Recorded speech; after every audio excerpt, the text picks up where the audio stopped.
At the Devil Are We? I'm Matt, and we're looking at some more proofies out there. Did a UFO split apart? Let's have a look. It's October 12th, 2004 in Phoenix, Arizona. At around 7:45 p.m., local resident Jeff Woolwine has set up a camera to film the night sky when he captures something out of this world. His video shows a bright white oblong-shaped light hovering in the sky. Eventually, the light begins to blink, and then remarkably, it appears to slowly split apart, transforming from one single object into two separate entities.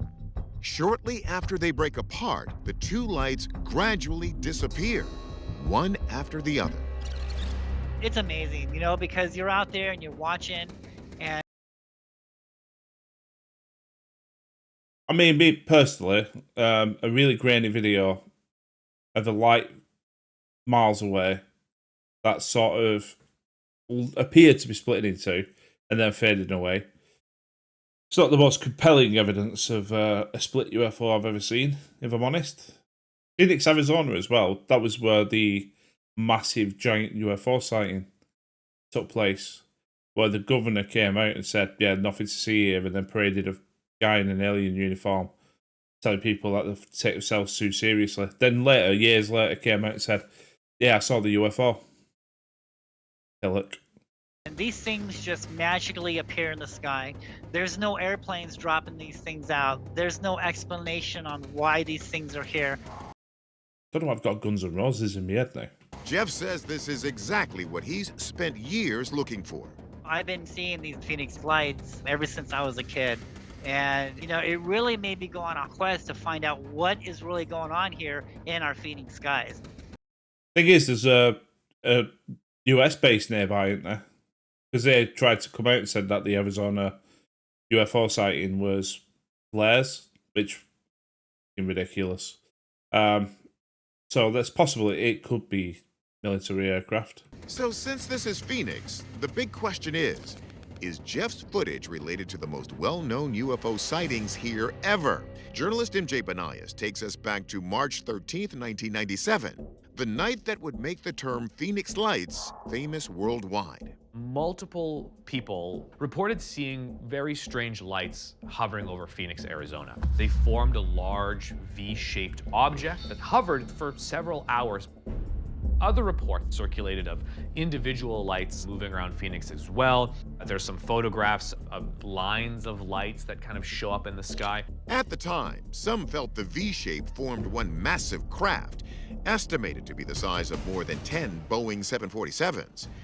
Yeah, and people reported to seeing a triangular craft coming overhead silently as well. So many witnesses, the government was forced to investigate.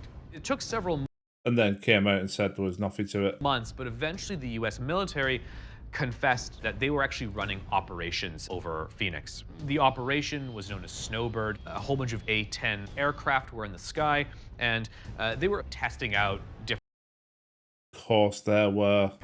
models of flares. But was that the real story or a cover story?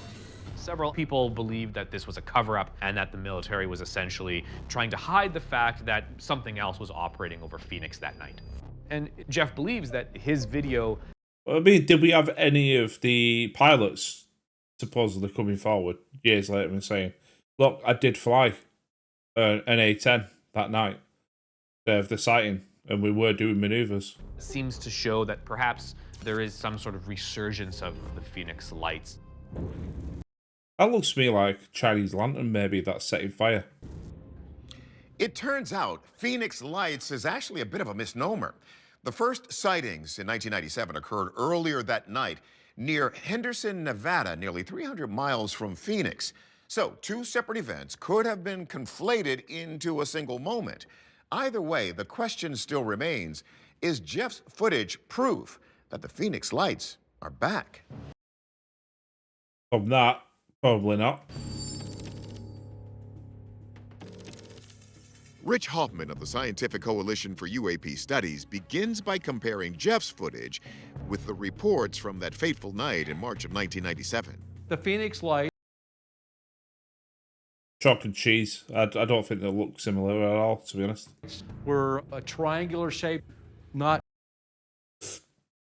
I don't like when they say triangular shape, just because it goes like that, and then there's one light down here. If you've got 3 lights in 3-dimensional space, regardless of where they're located, it will form some form of triangle. Does it make it a triangle? 2 lights in the sky like this. The residents were describing one structure that was having. Does that look like a triangle? Because that goes like that across, right? Then there's a light down here, then there's another light down there.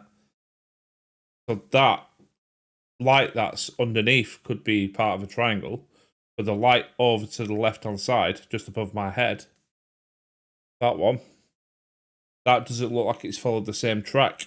So that doesn't look like it would be part of a triangle. So that doesn't look like a triangle to me. Multiple lights, and this is like one, so there's no comparison there. Yet, even if this isn't related to the Phoenix Lights, how does one explain the mind-boggling moment when Jeff's alleged UFO appears to divide into 2 separate objects, which then disappear? Astronomer and video effects designer Mark D'Antonio thinks he may know.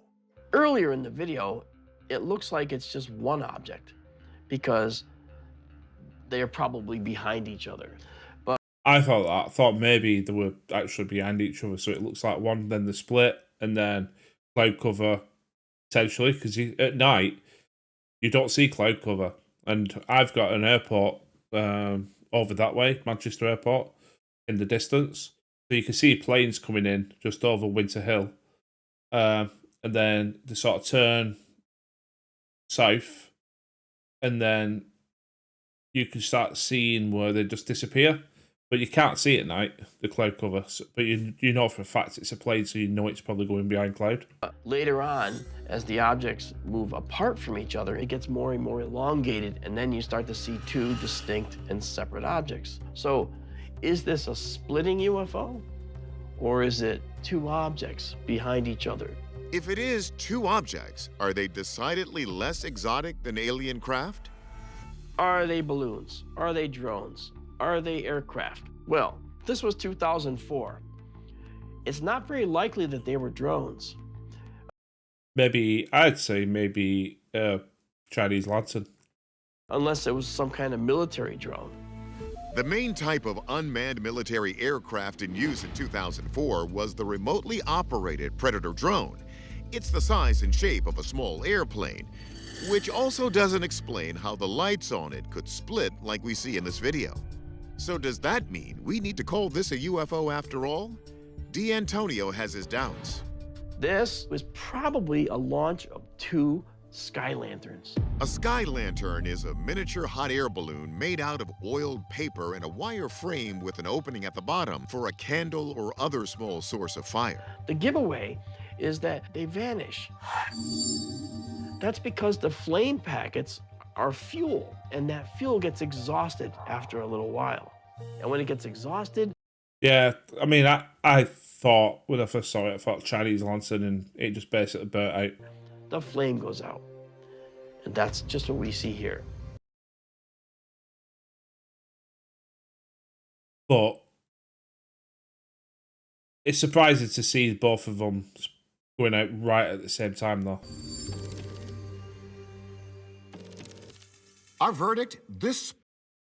Unless the top light source was... The bottom light source was basically the flame, and the top light source was like just the illumination of the light on the material. Splitting object or objects remain unidentified. D'Antonio's sky lantern idea is intriguing, but how could they fly so close together that they appear as one? The original Phoenix Lights and similar incidents in the Phoenix area in the 2000s have been attributed to flares set off by the military and others. Yet there are still those who are skeptical of these down-to-earth explanations. Sky lanterns seems plausible to me. Let me know what you think. Do you think the sky lanterns? I don't think it was anything special like a UFO or anything like that. Military aircraft maybe, but then why would they go dark, flying behind clouds? I just think, yeah, from a video, there's not much there. Not sure I even would have reported it as a UFO, to be honest. Anyway, let me know what you think. You take care. Do me a favour, hit the subscribe button. Comment. I do like to hear your thoughts, and I will see you on the next one. Cheers.